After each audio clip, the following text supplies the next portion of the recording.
শীতকালে কুমড়ো বড়ি খেতে খুবই ভালো লাগে। কুমড়ো বড়ি খেতে আমি খুবই পছন্দ করি। আমি কুমড়ো বড়ি ভর্তা খেতে খুবই আমার ভালো লাগে, তাই আমি আমার নিজের রান্নাটাই আপনাদের সাথে শেয়ার করছি। আমি কুমড়ো বড়ির ভর্তা করব। এই ভর্তাটি আমার খুবই পছন্দের। ঝাল ঝাল কুমড়ো বড়ি ভর্তা আমার খুবই পছন্দ। তাই আমি সরিষার তেলে দিয়ে দিয়েছি কুমড়ো বড়িগুলোকে।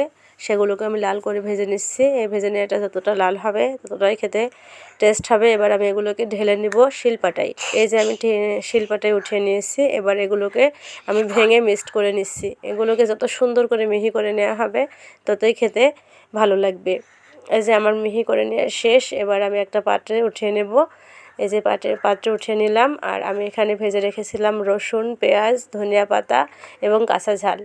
এবার আমি স্বাদ মতো লবণ, কাঁচা ঝাল, রসুন, পেঁয়াজ, ধনিয়া পাতাগুলোকে মিহি করে নিচ্ছি এবং একটা কাঁচা পেঁয়াজ কেটে নিয়েছি। এগুলোকে আমি ভালো মতো মিক্সড করে মিশিয়ে আমার ভর্তাটা তৈরি করে নেব। আমার ভর্তা তৈরি করা শেষ। এবার সর্বশেষ আমি দিয়ে দিলাম সরিষার তেল। এই যে আমার ভর্তা তৈরি করা শেষ।